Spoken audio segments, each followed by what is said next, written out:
Ice and fire के last episode में हमने देखा था कि मू रोंग फाइट में बिंगयुन से हार गया था। न्यानमिंग की फाइट मू जिंग से हुई थी, जहां मू जिंग ने अपने 7 टीयर का मैजिक का उपयोग किया था, जिसकी वजह से न्यानमिंग को भी अपना हायर टीयर का मैजिक उपयोग करना पड़ा। उसने फाइट करते हुए मू जिंग को बताया था कि डार्क पावर वाले लोग यहाँ से मैजिक को एकत्रित कर रहे हैं, और साथ ही न्यानमिंग इस बैटल को भी जीत गया था। परंतु मू जिंग अपनी हार को सहन नहीं कर पाया और फिर वह काफी ज्यादा ड्रिंक पी रहा था, और फिर वह रात में ही रास्ते पर घूमने निकल गया था, जहां उसे रास्ते में डार्क पावर वाले लोग मिले थे। आइस एंड फायर के एपिसोड 134 में हम देखते हैं न्यानमिंग अपने कमरे में बैठा कल्टीवेट कर रहा होता है। तभी उसके पास मू जिंग आती है। वह कहती है कि न्यानमिंग, कृपया तुम मेरी मदद करो, मेरा भाई शायद पागल हो गया है। न्यानमिंग कहता है कि क्या पागल हो गया है? इस पर वह बताती है कि जब मैं ड्रिंक कर रही थी तब मेरा भाई पागलों की तरह मेरे कमरे में आया, सभी सामान को इधर उधर फेंक रहा था, और तभी उसके शरीर में से कुछ अजीब सा निकलने लगा था। वह कह रहा था कि मुझे एक पावरफुल मैजिक का एहसास हो रहा है जो कि मेरी बॉडी के अंदर है। मू जिंग न्यानमिंग को बताती है कि शायद वह उन डार्क पावर वाले लोगों के साथ काम करने के लिए मान गया है, और वह अवश्य ही डार्क पावर वाले लोगों के बारे में बहुत कुछ जानता होगा। न्यानमिंग कहता है कि मैं एक फॉर्मेशन को सेटअप करूंगा, तुम उसे वहाँ पर लेकर आना। मू जिंग कहती है कि ठीक है, और अब वह वहाँ से चली जाती है।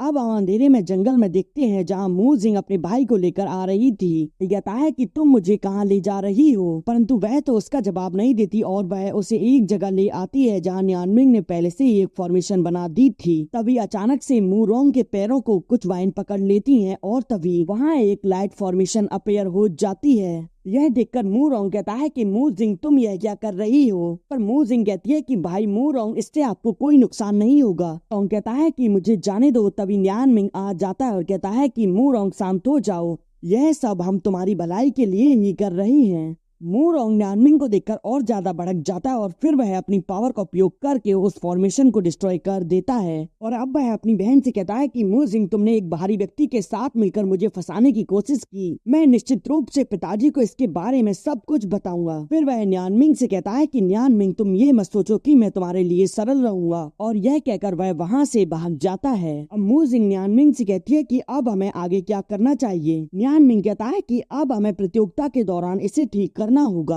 अब हम प्रतियोगिता वाले दिन को देखते हैं, जहाँ रोंग फेई कहते हैं कि आज न्यू मेज कंपटीशन का आखिरी दिन है, यानी कि आज सेमीफाइनल होगा, जहाँ पहला राउंड मू रोंग और रोंग बिंग के बीच होगा। सुनकर न्यानमिंग रोंग बिंग को बताता है कि मू रोंग ने डार्क पावर को एब्जॉर्ब कर लिया है, इसीलिए तुम्हें सावधान रहना होगा, क्योंकि वह अरीना में कभी भी डार्क पावर का उपयोग कर सकता है। ऐसे अब थोड़े समय में मैं तुम्हें सब कुछ नहीं समझा पाऊंगा, यह काफी मुश्किल है, तो फिर तुम बस इतना ही समझो कि उसे तुम कम मत समझना। पर रोंग बिंग कहता है कि ठीक है, तुम चिंता ना करो, और अब वह भी अरीना में आ जाता है। तभी रोंग फेई कहते हैं कि अब बैटल स्टार्ट होता है। तभी मू रोंग अपने वेपन को बाहर निकालते हुए कहता है कि चलो अटैक करो। अब रोंग बिंग काफी सारे फायर बॉल से उस पर अटैक करता है, परंतु वह अपने वेपन से एक सील बनाकर बच जाता है। फिर वह अपने अटैक से रोंग बिंग को पीछे कर देता है। इधर रोंग यांग उसका मैच देखते हुए सोच रहे होते हैं कि भले ही मिंग घायल है, लेकिन मू रोंग से जीतना उसके लिए कठिन नहीं होना चाहिए। इधर रोंग मिंग काफी तेजी से उसके पीछे आकर अपनी ब्लू फ्लेम से उस पर अटैक कर देता है, और अब रोंग बिंग कहता है कि रोंग परिवार के ट्रू फायर का सामना कोई भी नहीं कर सकता। यह सुनकर मू रोंग कहता है कि अच्छा, तो तुम यह सोच रहे हो कि मैं कमजोर हूँ? यदि तुम्हारे पास यही एक एडवांटेज है तो फिर देखो मेरी पावर। यह कहकर वह वहाँ अपनी काफी सारी वाइन को अपेयर कर लेता है, और फिर वह कुछ पत्तियों से काफी सारी फायर बॉल को डिस्ट्रॉय कर देता है,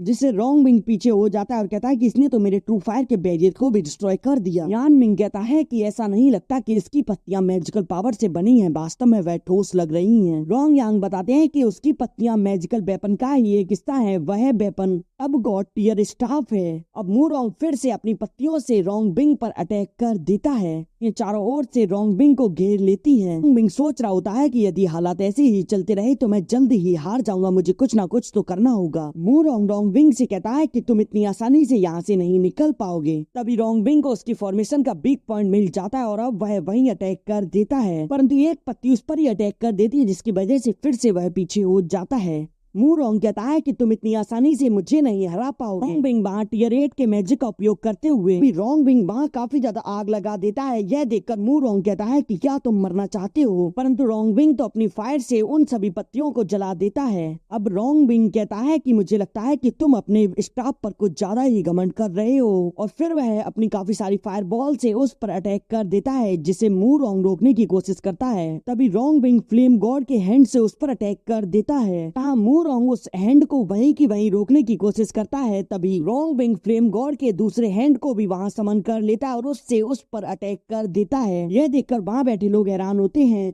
ये कहती है कि उसने तो टियर 9 के मैजिक का उपयोग किया, और तभी रोंग बिंग फ्लेम गॉड के दोनों हाथों को एक ही में मर्ज कर देता है, जिससे कि उस हैंड की पावर और ज्यादा बढ़ जाती है और अब वह उसके उन पत्तियों को डिस्ट्रॉय कर देता है, जिससे कि वहाँ काफी ज्यादा ऊर्जा विसर्जित होती है। और हम धुआं हटने के बाद देखते हैं रोंग बिंग जमीन पर बैठा होता है और मू रोंग खड़ा होता है, परंतु तभी मू रोंग धीरे से गिर जाता है और रोंग बिंग खड़ा हो जाता है। रोंग फे बताते हैं कि मू रोंग की पूरी मैजिकल पावर समाप्त हो गई है। इस लड़ाई का विजेता रोंग बिंग है। यह सुनकर रोंग बिंग अपनी जीत की खुशियां मनाने लगता है, पर तभी मू रोंग पीछे से उठकर अपनी डार्क पावर का उपयोग करते हुए उस पर अटैक कर देता है और अब वह अपनी वाइन से उसे बंदी बना लेता है। नियान में अरीना की ओर भागता है, परंतु सैनिक उसे वहीं रोक देते हैं। मू रोंग कहता है कि किसने कहा कि मेरी मैजिकल पावर समाप्त हो गई है, अभी तो लड़ाई भी खत्म नहीं हुई है। मू रोंग काफी बुरे तरीके से रोंग बिंग को उठा कर पटकता है। इतनी सारी मैजिकल पावर उपयोग करने की वजह से वहाँ मैजिकल स्टोन में काफी ज्यादा पावर एकत्रित हो रही होती है। रोंग फे यह देखकर एम्प्रेस से कहते हैं कि मू रोंग अब अपनी शक्ति पर नियंत्रण नहीं कर पा रहा है, क्या हमें उसे यहीं रोक देना चाहिए। तभी एम्पर रोंग यान की तरफ देखते हैं। तभी रोंग यांग अरीना में उस फाइट को देखने लगते हैं। मू रोंग कहता है कि मैं हार नहीं सकता, मैं तो लिंग मू एम्पायर का जीनियस हूँ। रोंग बिंग को यहीं की यहीं छोड़ देता है। वह पागलों की तरह चिल्लाता है और तभी उसकी बहन उसके पास आती है और कहती है कि भाई यहीं शांत हो जाओ। वह अपनी पावर को रिलीज करके मूजिंग को भी दूर फेंक देता है और फिर वह अपना सर जमीन में मारने लगता है। उसकी बहन उसके पीछे से आकर उसे पकड़ लेती है। रोते हुए कहती है कि भाई मैं तुमसे प्रार्थना करती हूँ कि तुम यहीं रुक जाओ। मू रोंग कहता है मैं जानता हूँ कि पापा ने तुमसे कहा था कि तुम बस हारने का नाटक करना और उसे जीतने देना, और इसीलिए तुमने मुझे हमेशा जीतने दिया, परंतु मुझे पता है मैं काफी वीक हूँ। पर मूजिंग कहती है कि नहीं, पिताजी ने तो सदैव तुम्हें प्राथमिकता दी है, मन ही मन, और आप तो हमेशा से मेरे लिए एक पावरफुल मेरे बड़े भाई हैं, जो कि अपनी सुरक्षा की परवाह किए बिना मेरी रक्षा करते हैं। वह उसे याद दिलाती है कि जब हम रास्ते से जा रहे थे तब उन लोगों ने हमारा मजाक उड़ाने की कोशिश की और तब आप उनसे फाइट करने के लिए तैयार थे, परंतु मैंने ही आपको रोक दिया क्योंकि आप ही मेरा परिवार हो। यह सुनकर मू रोंग शांत हो जाता है और फिर वह बेहोश होकर नीचे गिर जाता है। रोंग बेहोश होते हुए कहता है कि मूजिंग मैं तो तुम्हारा भाई भी बनने लायक नहीं हूँ। रोंग फे कहते हैं कि मू रोंग की मैजिकल पावर समाप्त हो गई है, इस लड़ाई का विजेता अब रोंग बिंग है। तभी नियान मिंग रोंग बिंग के पास आता है और पूछता है कि भाई अब आप कैसे हो। रोंग बिंग कहता है कि हाँ मैं ठीक हूँ, तुम चिंता मत करो। अब मूजिंग का भाई होश में आ जाता है और वह उसे वहाँ से ले जाने लगती है। तभी मू रोंग नियान मिंग को आवाज लगाता है। रोंग बिंग कहता है कि जाओ और देखो भाई वह क्या कह रहा है।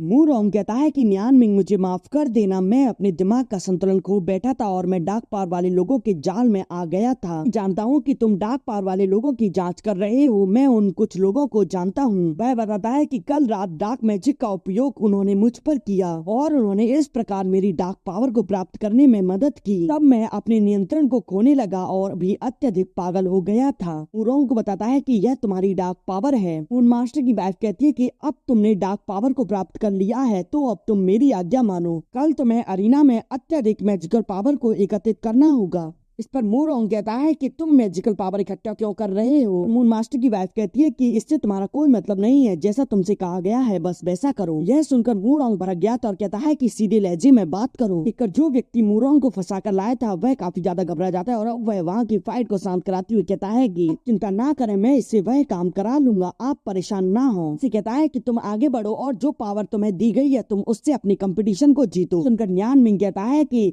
इस कंपटीशन में कोई और भी है जो कि डार्क पावर को जानता है, अब हमें उसकी इन्वेस्टिगेशन करनी होगी। इसी के साथ यह एपिसोड यहीं एंड हो जाता है। नेक्स्ट एपिसोड में हमें नियान मिंग और उसके दादा के बीच की कॉन्वर्सेशन देखने को मिलेगी और वह उसे दिखाएंगे कि इनर डोमेन क्या होता है।